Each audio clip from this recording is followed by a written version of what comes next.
Padre nuestro que estás en los cielos, te damos gracias porque nos permite estar en tu casa. Te rogamos ahora que tú nos dirijas, que la exposición que tendremos a continuación, dame tú la capacidad de poder entregarla con gracia tuya, Señor, y que lo que veremos en esta clase pueda impactar en nuestra conciencia, en nuestra mente. Y te damos gracias, Señor, porque tú nos has dejado tu palabra para orientarnos, y también, Señor, nos has dejado la oración para implorar a ti tu dirección. Quédate en medio nuestro, lo rogamos por los méritos de Cristo Jesús. Amén. La clase de hoy es una clase un poco distinta a lo que normalmente hemos visto o que normalmente vemos en temas de la iglesia, y no es para ninguno de ustedes desconocido que estamos en un proceso muy singular en nuestro país, en que estamos enfrentados a tener que expresar nuestra voluntad respecto de aprobar o rechazar una nueva constitución que se está proponiendo a la nación. Si esto no afectara a la iglesia no sería tema, pero lo que deseamos es mostrar hoy día, y si no alcanzamos hoy día lo concluiremos la próxima semana, por qué este documento que se somete a consideración de la población es tremendamente dañino para el desarrollo de la iglesia, para el desarrollo del evangelio en nuestro país. A tal punto el tema nos preocupa que el presbiterio, representado por la comisión ejecutiva, ha estado sesionando y con el apoyo de prácticamente de todos los pastores ha emitido una resolución que es lo que queremos hoy día compartir con ustedes. Pero antes de llegar a la resolución, tenemos algo más que decir. Y los invito a que busquen, por favor, en su Biblia, en el Evangelio de Juan, en el Juan capítulo 6,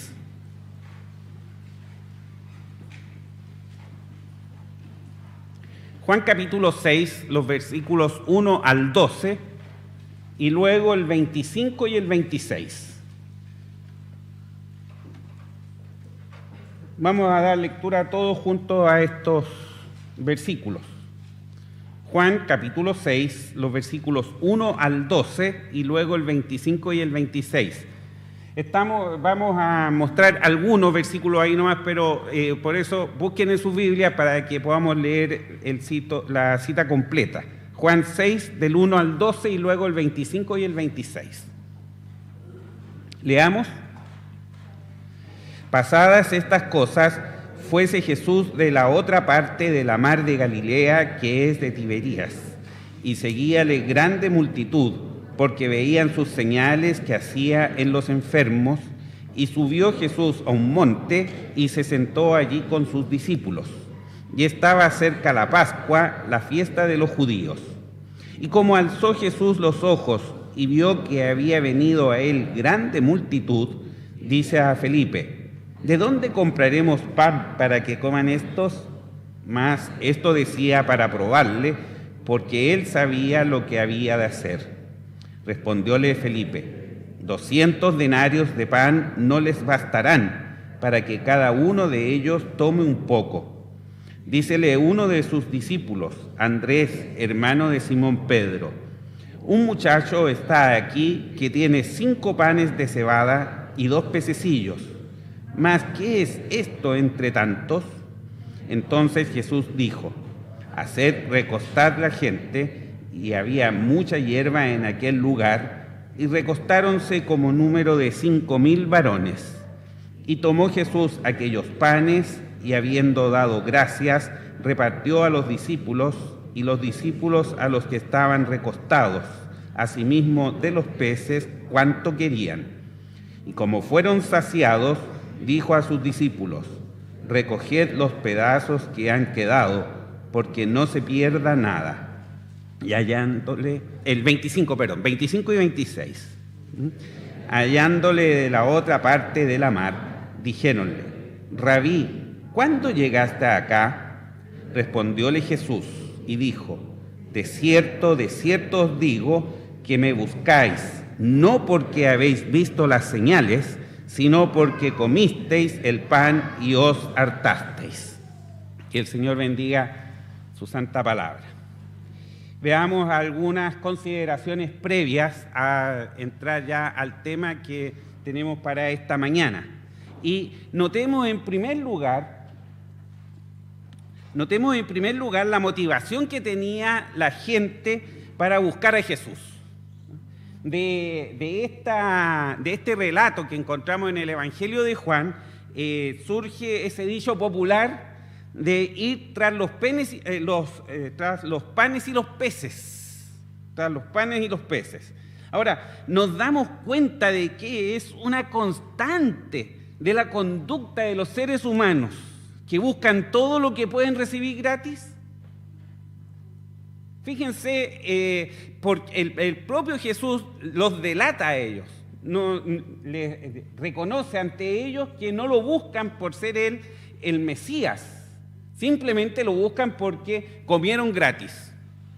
Entonces, bueno, si uno puede tener a alguien que le surta de esa manera, es una gran tentación, ¿no es cierto?, ir tras alguien que nos va a proveer de todo sin tener nosotros que hacer ningún esfuerzo.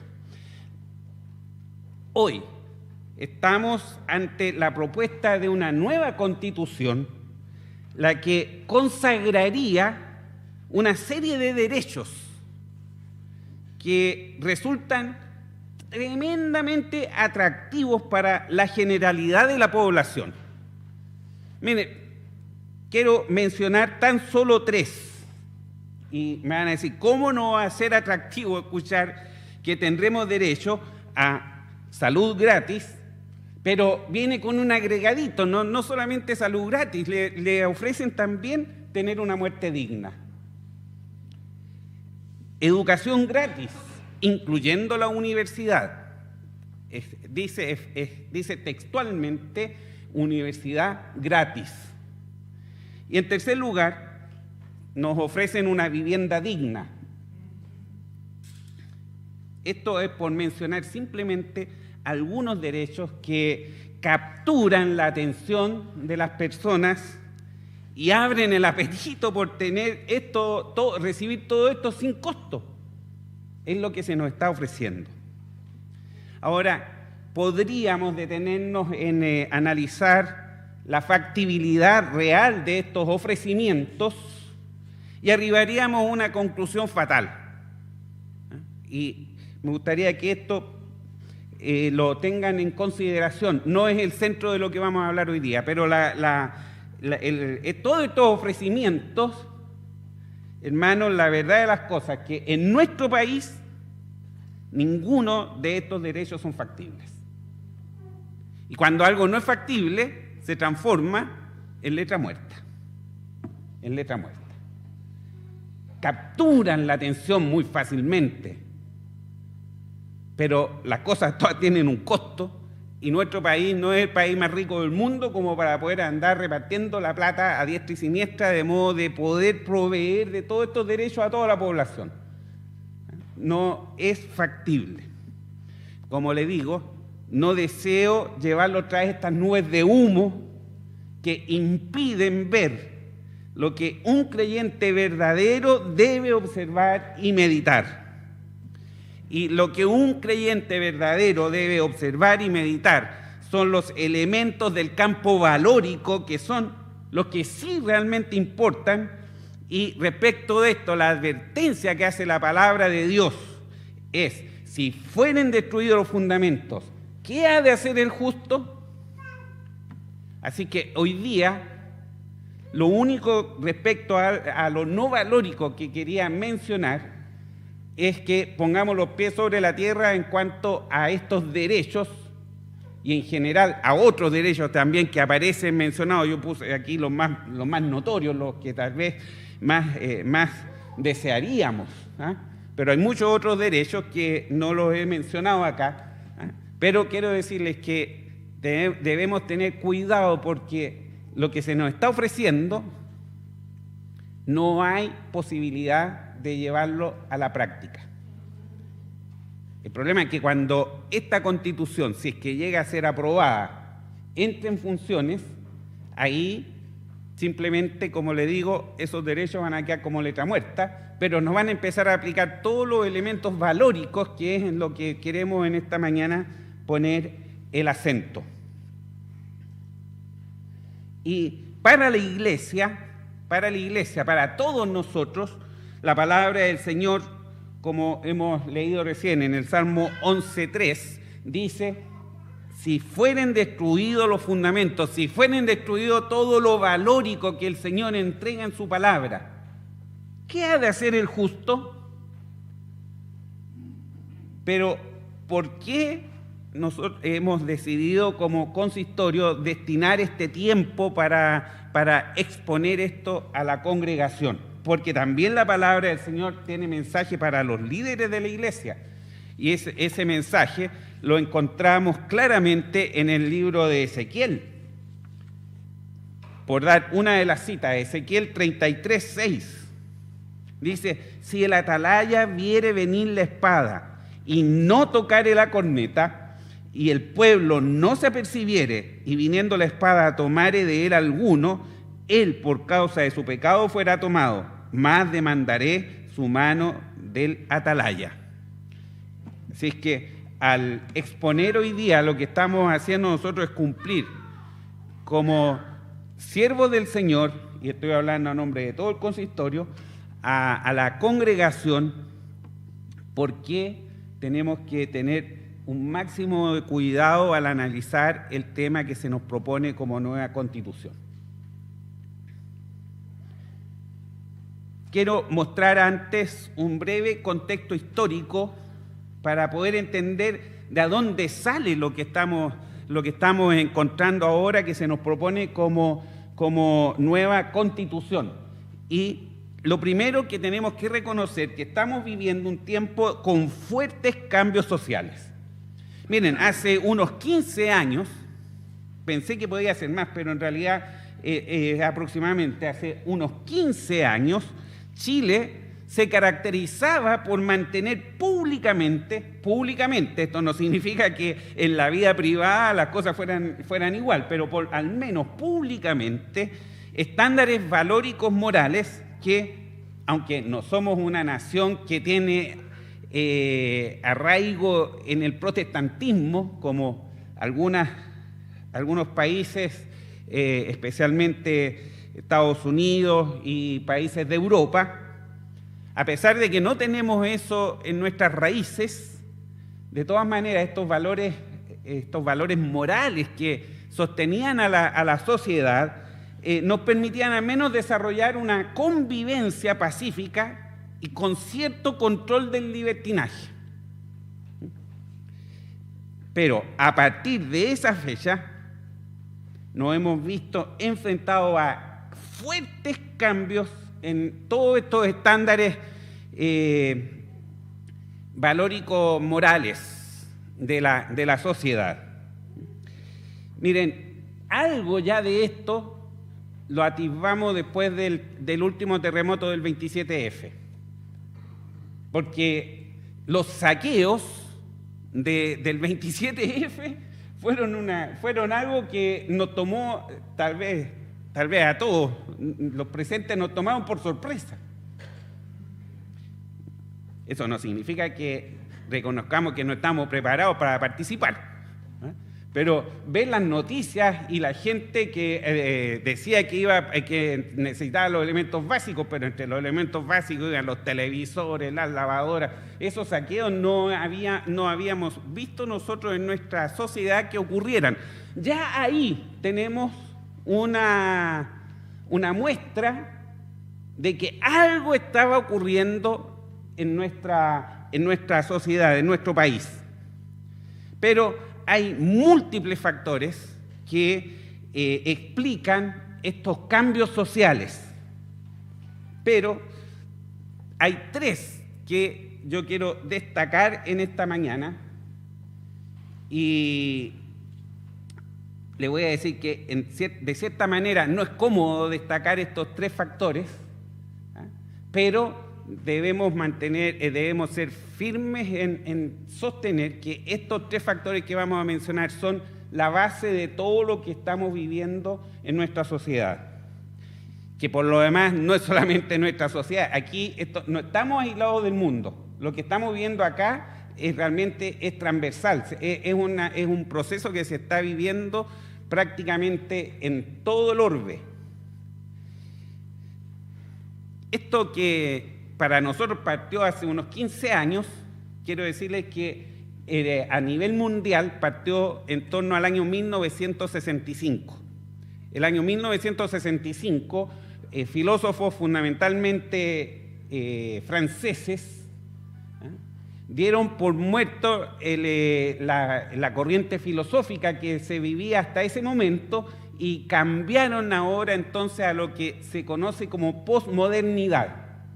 Y la posmodernidad se sustenta todos estos tres principios que están influyendo fuertemente en el desarrollo de nuestra sociedad hoy.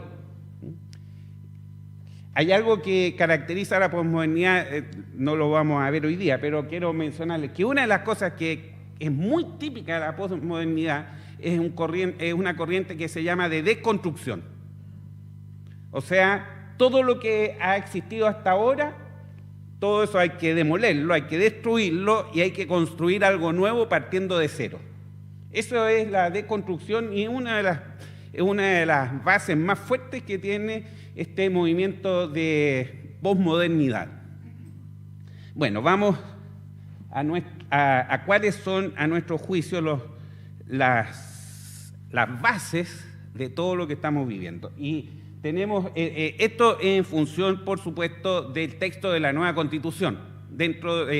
Abarca toda la sociedad, pero lo estamos enfocando fundamentalmente hacia el texto que se nos está proponiendo. Y el primero de ellos es la ideología de género y el lobby LGTB. Yo no sé si se puede ver bien, es que pensé que al destacarlo parece que se pone un poco más confuso, pero ahí lo que dice ideología de género y lobby LGTB. El grupo LGTB que hay que agregarle cada cierto tiempo hay que agregarle más letritas, entonces ahora va en Q y en A y tiene también un signo más. Por si algo se les quedó en el tintero, en ese más aparece. Estos grupos han logrado permear las Naciones Unidas, todas sus agencias, el Fondo Monetario Internacional, con todos los organismos financieros que dan apoyo económico a las naciones como, por ejemplo, el Banco Interamericano del Desarrollo. Y en todas estas entidades, la ideología de género se ha alzado como un aspecto fundamental para imponerla en todas las naciones. Ahora, fíjense que esta es una presión tremenda porque si ustedes ven encuestas de todos los países, en todos los países la población común y corriente, como podemos ser cualquiera de nosotros, está en desacuerdo con que los parlamentos legislen estas leyes.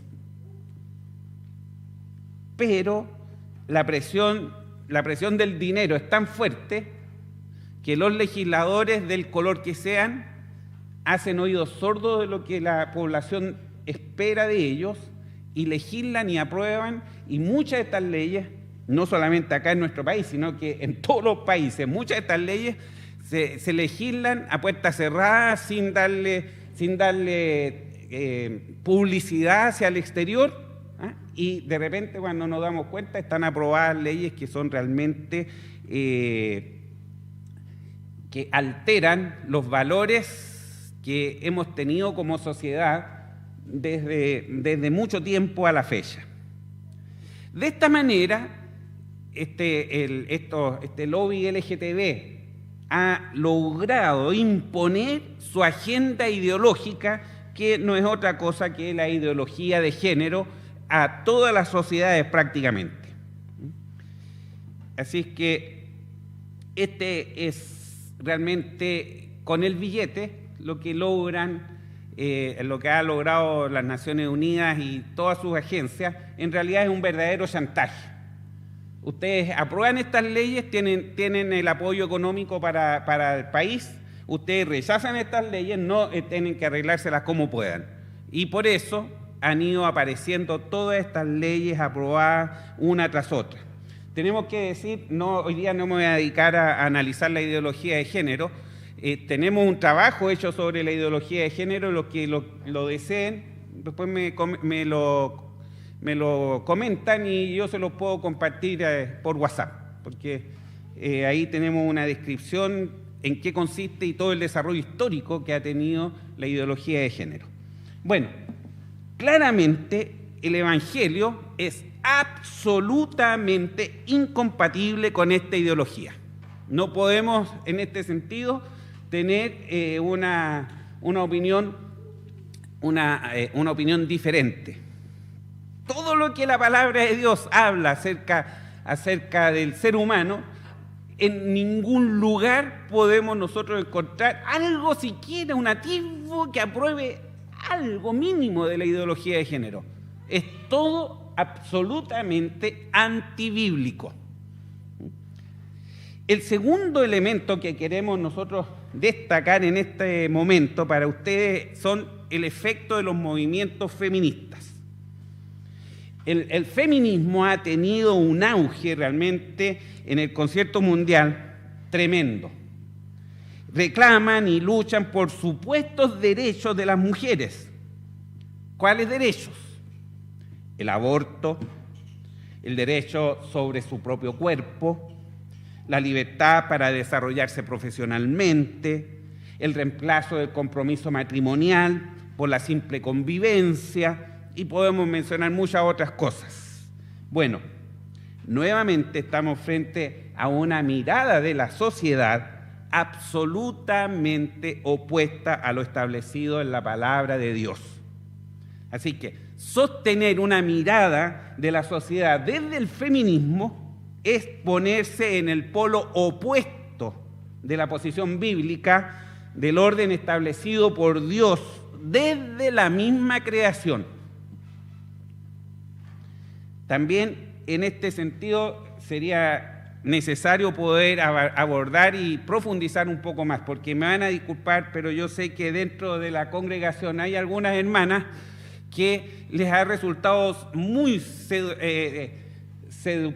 seductor la posición feminista. Pero han de saber que esa posición feminista no juega en absoluto con los principios que Dios ha establecido en su palabra. El feminismo no tiene ningún soporte dentro del plan de Dios. Ténganlo presente. El tercer elemento que no podemos prescindir de mencionar es la influencia del marxismo. Y cuando nos referimos al marxismo, nos referimos a él desde el punto de vista de ideología, pero no desde el punto de vista de la ideología política. Nos tenemos que referir al marxismo desde el punto de vista religioso, porque el marxismo es religión, no es simplemente política. Cuando ellos sostienen que Dios no existe, esa es una afirmación que no tiene nada que ver con la economía o con la política. Eso es una declaración de fe. Como nosotros tenemos nuestra declaración de fe, Dios existe. Uno parte de ese principio. Uno parte del principio que Dios existe o que Dios no existe. Y en función del principio en que uno parte, en función de eso, construye todo su sistema de vida. Y esta posición ideológica que sostiene el marxismo es una posición que parte en el lugar más opuesto que tiene el cristianismo. Les repito, mientras ellos dicen Dios no existe, nosotros partimos del hecho, en el principio creó Dios los cielos y la tierra. Es decir, Dios es. Hay algunos que piensan que pueden ser marxistas y cristianos. Yo les voy a decir que eso es un ser tan mitológico como las sirenas que encontramos descritas en la Ilíada de Homero. No es factible encontrar un punto en que permita que alguien sea marxista y a la vez cristiano. Justamente por esta definición inicial que tiene desde el punto de vista de la fe. Y ese es el punto que nos interesa a nosotros destacar. Bueno, a la luz de cómo se han dado los acontecimientos, les voy a decir que hoy lo que vemos en nuestro país es el resultado de un trabajo subterráneo, especialmente de los que sostienen la ideología marxista, un trabajo subterráneo en algunos estratos de la sociedad, no en todos. El primero es el de las personas de menores recursos. El segundo estrato es el de la juventud. Y el tercero es el de la intelectualidad. En esos tres lugares, el marxismo ha estado dedicado silenciosamente a permear sus principios. Hay algo que le comentaba a unos hermanos hace unos días. Mire, yo entré a la universidad el año 75. Y cuando entré a la universidad, las mesas que habían para recibir a los alumnos, entre esas mesas de distintas cosas, me acuerdo que había un par de mesas que eran del grupo bíblico universitario, el GBU. Una buena cantidad de años después, acompañé a Pablo cuando entró a la escuela, lo acompañé ahí al proceso de matrícula. Un poco para ver cómo estaba la escuela también, ¿no? Habían pasado muchos años sin haber visitado donde estudié. No había ninguna mesa del LGBU. Pero estaban llenas las mesas de todos los movimientos que sostienen la filosofía marxista de ver la vida, tratando de capturar a todos los alumnos nuevos que llegaban a matricularse ahí, ofreciendo ayudarlos, apoyarlos, acompañarlos en el proceso y todo, o sea, seduciéndolos para tratar de captarlos para su entorno. Lamentablemente, un poco tarde nos damos cuenta que han sido tremendamente eficientes en esa manera de captar, de hacer proselitismo entre los jóvenes. Bueno, en octubre del año 2019, nuestro país sufrió el embate de la cristalización de todos estos esfuerzos de degradación social, en lo que todos conocemos como el estallido social. Y por las noticias todos sabemos, el estallido social que vivimos en Chile no es nuestra exclusividad. Se ha ido repitiendo año tras año en distintos países. Es algo que no es un movimiento que nazca en forma espontánea. Esto obedece a una preparación sistemática que, como les digo, lleva ya muchos años. Bueno, todos sabemos que lo que ocurrió en nuestro país es que el gobierno de turno del momento, Piñera a la cabeza del gobierno, se encontraron impotentes ante el estallido social, porque los pilló absolutamente desprevenidos. Todos estaban en todas partes, se hablaba de lo bien que le iba a Chile y todo eso, entonces se dejaron llevar por esta falsa tranquilidad y de repente no supieron cómo zafar de la situación, y eso entonces comenzó un proceso que concluyó con un pacto político de establecer una convención constitucional que se dedicaría a la elaboración de una nueva Carta Magna, de una nueva Constitución para la nación, y que forma muy atractiva la ofrecieron. Van a preparar entonces ahora algo que llamaron siempre la Casa de Todos. Bueno, esa instancia terminó el 4 de julio. Y el 4 de julio, de acuerdo a lo programado, la presidenta de la Convención Constitucional le hizo entrega al presidente Gabriel Boric la propuesta de nueva Constitución. Y ahora, entonces, nos enfrentamos a un plebiscito de salida para el 4 de septiembre con dos opciones. Y las opciones son aprobar o rechazar.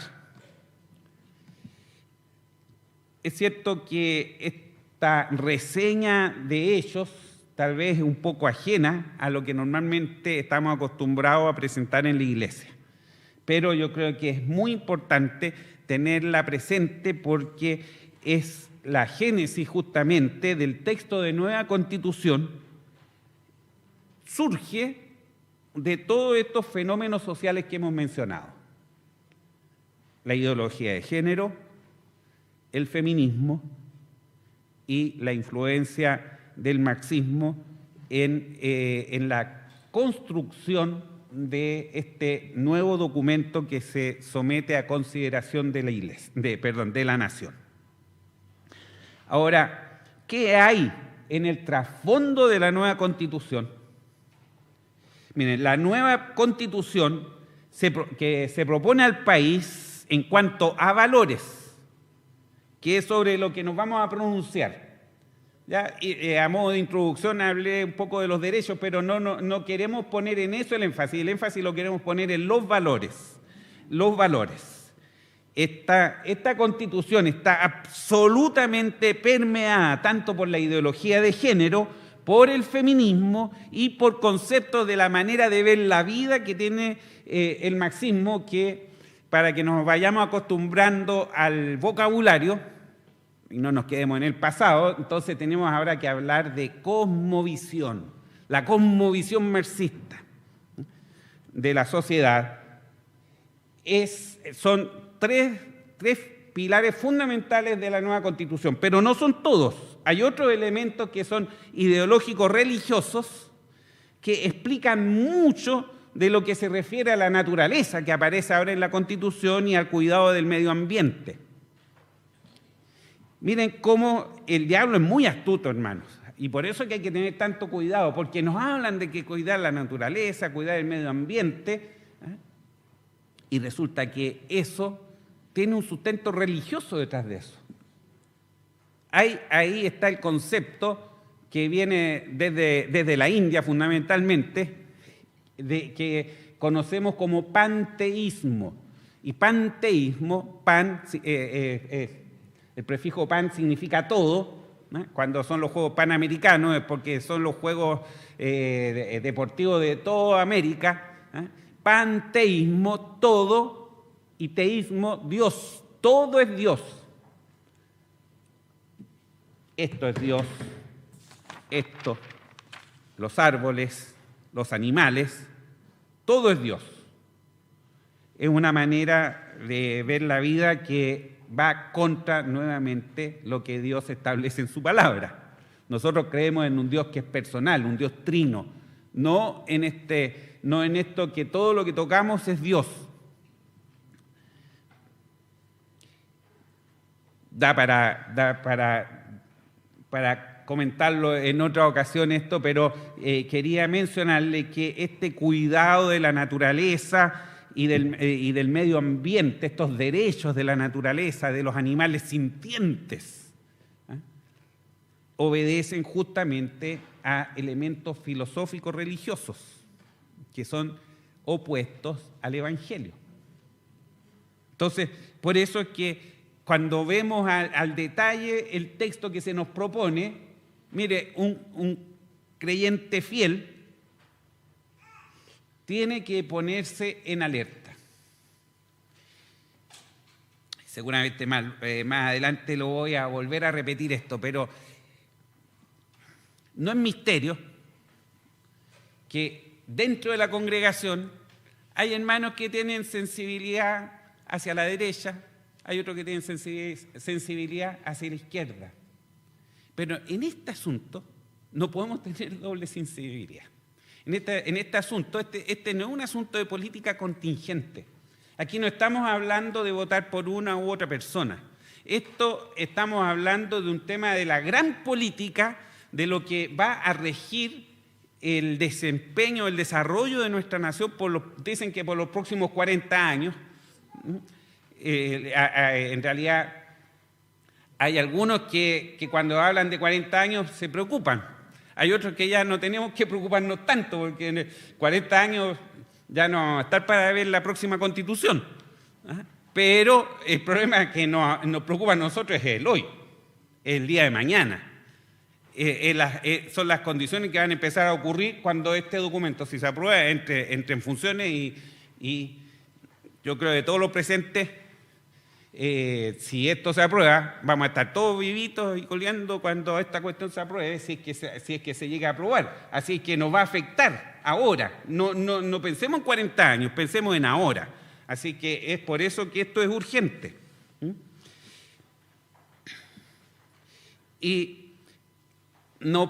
Así que esto es independiente, este análisis que estamos haciendo, independiente de la postura política habitual que cada uno sostenga. Y esto, mire, hay algo que me llama mucho la atención, un pequeño paréntesis en esto, porque es para poder darnos cuenta que la gente que está por el rechazo no son los partidos de derecha.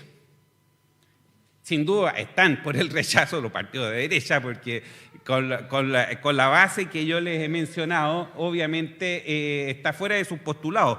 Pero hay gente de centro izquierda, hay gente de izquierda, que cuando ven lo que terminó saliendo de esta convención constitucional, han manifestado su rechazo al texto como se ha propuesto. Así que esto es bastante transversal el tema, pero yo insisto, queremos centrarnos especialmente en lo que es valórico, porque, como ya les he mencionado, el pensamiento filosófico que está detrás de la estructura de este texto que se nos propone es total y absolutamente antibíblico desde el punto de vista de los valores. Entonces, ¿cuál es nuestro deber según la palabra de Dios? Vamos al Salmo, y en Salmo 64 dice: has dado a los que te temen bandera que alcen por la verdad. Entonces, una iglesia que se declara fundamentalista como la nuestra no puede quedar indiferente ante los ataques tenaces y abiertos a los valores que Dios establece en su palabra.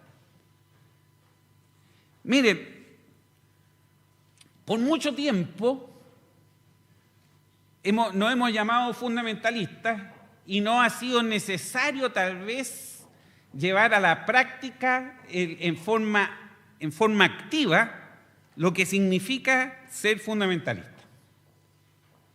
Pero hoy se requiere que esto se lleve a la acción. Hoy esto nos demanda a Dios que seamos entonces ahora coherentes con lo que decimos que somos. El consejo de la palabra de Dios que hemos invocado aquí en el Salmo 64 es un imperativo para todos los creyentes que debe impulsarnos a advertir con claridad a la Iglesia de los peligros que nos acechan de ser aprobada esta Constitución que se nos está proponiendo. Veamos algunos derechos constitucionales y sus consecuencias. Hay algo acá que también es necesario establecer. ¿Qué es un derecho constitucional? Un derecho constitucional es algo que todo habitante de nuestro país tiene que respetar. Nadie puede pasar por alto un derecho constitucional. Nosotros tenemos nuestra Constitución de la Iglesia, del presbiterio, de la Iglesia Presbiteriana Fundamentalista Bíblica. Aunque no es claro, y hay bastante, esto se ha prestado para interpretación, pero es casi un hecho de que esa Constitución, si se aprueba esta Constitución para el país, que está por sobre todas las leyes, inclusive está por sobre todas las constituciones de las iglesias, porque nosotros no somos los únicos que tenemos Constitución, todas las iglesias que tienen personalidad jurídica, derecho público, todas tienen su Constitución, es condición para poder tener esta condición, este estatus jurídico. Todas esas constituciones van a tener que ser revisadas de modo que resguarden el cumplimiento o respeten el cumplimiento de los derechos constitucionales. Tengan eso en mente. Yo creo que no estoy hablando en un lenguaje muy complejo porque esto es lo que ha estado apareciendo en todas partes, así que ya nos hemos ido acostumbrando a esta manera de expresarse, digamos, pero si alguno tiene dudas, podemos ir aclarando esas dudas. Pero, es importante tener en cuenta esto de que los derechos constitucionales de alguna manera nos marcan cómo debería ser nuestra conducta. Bueno, se establecen derechos constitucionales que en la práctica van a dificultar la predicación del Evangelio, llegando en muchos casos a impedirlo totalmente. Porque fíjense que claramente tenemos lo que les digo, estos derechos se sobreponen a cualquier otro derecho. Tengamos presente, todos estos derechos se sobreponen a cualquier otro derecho. Entonces, algunos de estos efectos prácticos, miren, en primer lugar, el aborto o la interrupción voluntaria del embarazo, según aparece en el artículo 61, en el inciso 2 y en el inciso 4, es un derecho establecido, aborto libre. Han dicho que estamos malinterpretando esto, pero la verdad que no estamos malinterpretando esto. Lo que a la letra dice aborto libre, voluntario. Pero hay una frase que es la que usan para tratar de decir que nosotros estamos equivocados, es que dice según lo dicte la ley. ¿Qué significa ese según lo dicte la ley? No significa que la ley vaya a restringir el aborto, porque el aborto ya está consagrado, la interrupción del embarazo ya está consagrado como un derecho constitucional. Lo que la ley tendrá que decir si el Estado se pone con plata para financiar ese acto, si el Estado va a definir, en realidad la ley lo único que nos va a decir es cómo. Pero si es o no es, eso no está en discusión porque es un derecho constitucional. Entonces ya entre los efectos prácticos de los derechos constitucionales no vamos a poder hablar contra el aborto o la interrupción del embarazo porque es un derecho constitucional. No vamos a poder hablar sobre la homosexualidad y sus conductas afines. Esto aparece en el artículo 10, en el artículo 6, del artículo 6 en el inciso 1, 3 y 4. Estoy señalando los artículos, simplemente para que vean ustedes que esto no es simplemente una idea vaga. Ahí está específicamente indicado que así debe ser. La homosexualidad y conductas afines. Y tampoco vamos a poder hablar contra el libertinaje sexual, que cada día predomina más abiertamente y que está degradando nuestra sociedad aceleradamente. Dios en este sentido, yo encuentro que ha sido tremendamente fuerte en ejercer su juicio hacia este libertinaje sexual. Mire, partió el SIDA. Y ahora estamos en la viruela del mono. Son todas manifestaciones que se producen a causa del libertinaje de vida, el libertinaje sexual. La promiscuidad ha llevado a eso a la humanidad.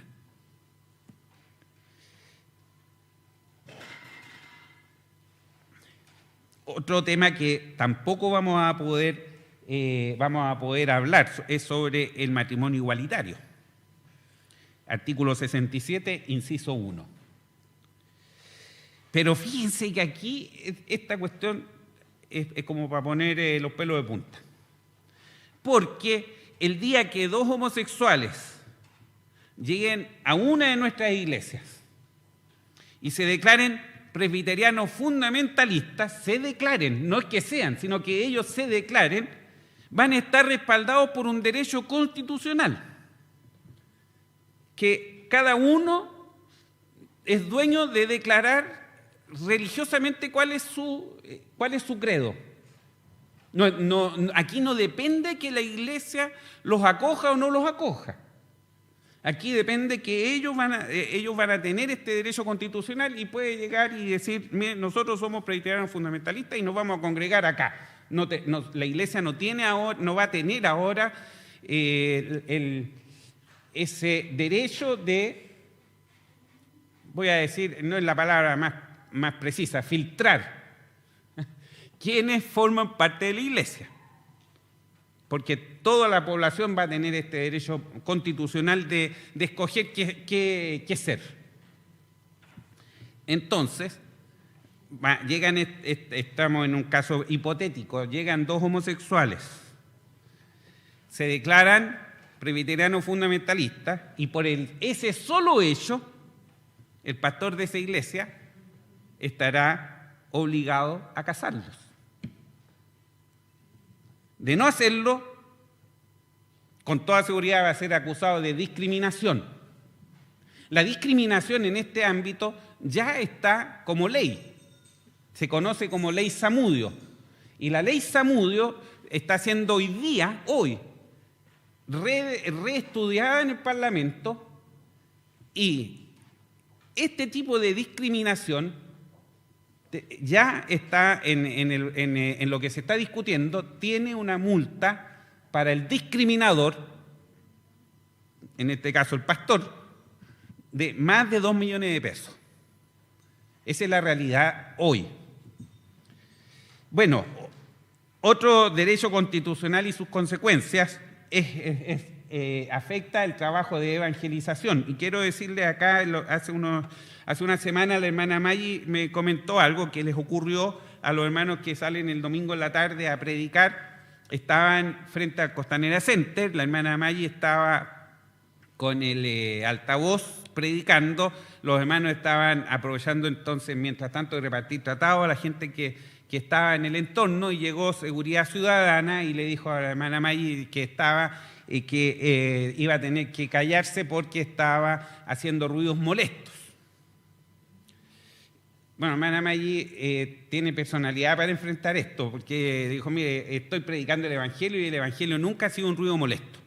Así que siguió predicando. Entonces dije, mire, si usted continúa, vamos a tener que traer carabineros y se va a tener que ir usted presa y va a ser multada por el juez de policía local. Dijo, de manera y siguió predicando. Entonces esta gente se fue a un grupo de carabineros, una patrulla que estaba ahí cuidando el orden, y hablaron un buen rato y después volvieron, y la verdad que Carabineros no prestó atención a la acusación de que estaba haciendo ruido molesto, porque estaba simplemente predicando y no era la única que estaba supuestamente haciendo ruido molesto. Había un grupo carismático un poco más allá con música, había mucha gente ahí en el entorno haciendo más ruido que lo que podemos entender como ruido molesto, que lo que estaban haciendo los hermanos. Eso es hoy día sin constitución nueva. Con la constitución nueva va a ser muchísimo más difícil hacer este trabajo, porque se declara en este texto, se declara que Chile es un país laico, pero no significa lo mismo que significa desde la Constitución de 1925, la definición de país laico. Desde el año 1925, en esa Constitución, hasta la que rige actualmente, que lleva la firma de Lagos desde 2005, se entiende por laico que hay una separación entre iglesia y Estado. El Estado se preocupa de su ámbito, la iglesia se ocupa de su ámbito y no interfieren. Eso así se entiende, pero el Estado laico de ahora no es lo mismo. El Estado laico de ahora es dejar absolutamente fuera. Voy a hablar de lo que a nosotros nos preocupa, digamos, dejar absolutamente fuera la Biblia. Entonces, este trabajo de evangelización se va a ver tremendamente dificultado. No podríamos llegar nosotros, por ejemplo, con una Biblia a visitar a un enfermo al hospital, porque el paciente del lado se puede sentir ofendido al ver una Biblia, al estar escuchando algo de Dios, porque él vive en un estado laico. Y él quiere vivir en un estado laico que no le hablen de Dios. Entonces, la persona que va con su Biblia y a hablar del Señor a algún paciente va a tener que quedarse callada, porque si no está perjudicando el derecho constitucional de vivir en un estado laico del que está al lado. Entonces, ¿por qué nos preocupa todo esto? Porque estas cosas no están directamente puestas en la letra. Esto es lo que está en el espíritu de lo que está escrito. ¿Y por qué es más preocupante? Porque donde estas cosas ya están escritas y en ejercicio, ocurre lo que les estoy comentando. Entonces, esto no es que acá estemos descubriendo la pólvora. Aquí nadie está descubriendo la rueda. Aquí esta cuestión viene de afuera y donde ya estas normas funcionan, las cosas son como las estamos relatando. Hay también respecto de esto que hacer una advertencia, porque efectivamente en la Constitución, mire, lamentablemente no anoté aquí los artículos, pero creo que el artículo 1, el 9 y el 67, pero en el 67, especialmente el inciso 4, ese sí me acuerdo bien, el inciso 4, en la Constitución habla que hay libertad para hacer todas las expresiones que tienen vínculo con la libertad religiosa que nosotros hemos gozado hasta el día de hoy. Entonces, ojo, porque hay muchos líderes evangélicos que se han quedado pegados en el inciso 1 y han salido pero felices diciendo esta Constitución realmente nos asegura todas las libertades.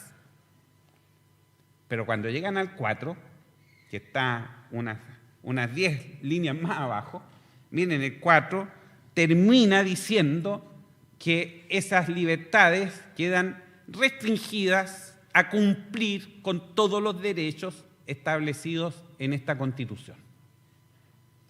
Es decir, aborto, todo lo que en la Constitución no se habla de ideología de género, se habla de asuntos sexogenéricos.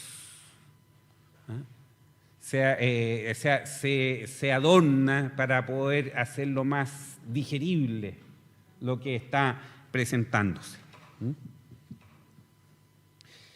Ahora, ¿qué hay de las consecuencias de esto?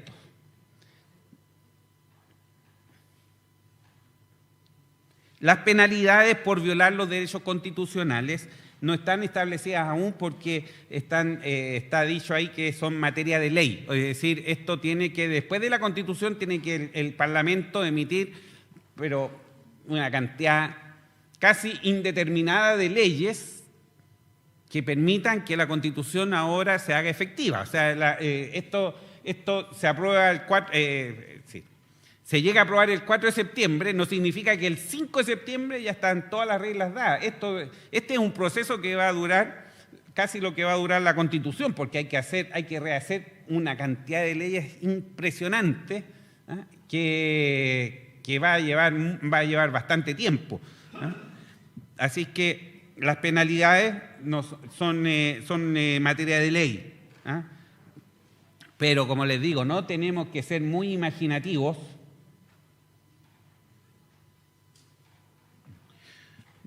No tenemos que ser muy imaginativos para ver qué es lo que se viene para la Iglesia.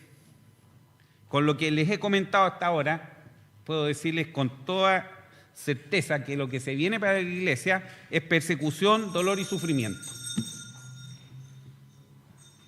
Y hay algo que, con esto vamos a terminar hoy día, que no podemos omitir. Y no podemos omitir el cambio propuesto para el Poder Judicial. Porque este cambio a sistemas de justicia no asegura que la denuncia que afecte a un predicador del Evangelio sea tratada de manera imparcial por un juez debidamente capacitado para impartir justicia. ¿Qué decir de los hermanos de la Araucanía? En que ahí el sistema de justicia que según lo que dice la Constitución o lo que propone, el sistema de justicia ahí va a ser el sistema de justicia araucano, mapuche, algo que nadie conoce. No hay un texto donde se defina cuáles son esas reglas. Son el simple traspaso cultural, ancestral. Acostúmbrense a esas palabras, porque de esa manera se va a justificar. Son las costumbres ancestrales que el lonco ha sido como iluminado por no sé qué demonio, para aplicar y juzgar al pastor que está predicando, el Evangelio.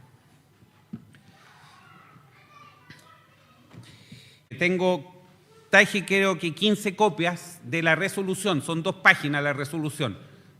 La podemos poner en el diario mural ahí también para que los hermanos, si se acerquen, la pueden leer.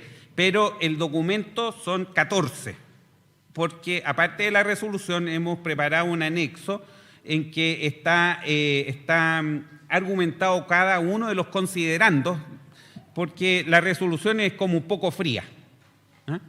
Si gana el apruebo, ya sabemos las reglas del juego. Si gana el rechazo, las reglas del juego no van a ser muy distintas. El que gane el rechazo, en el fondo, a lo mejor soy muy pesimista, pero yo digo que si gana el rechazo, esto lo único que va a hacer es prolongar un poco el tiempo antes que todas estas mismas reglas terminen siendo validadas para la nación. porque como le digo, esto obedece a algo que va más allá simplemente del interés local. Todas estas corrientes, todo esto viene de una corriente que es mundial en este momento. Así que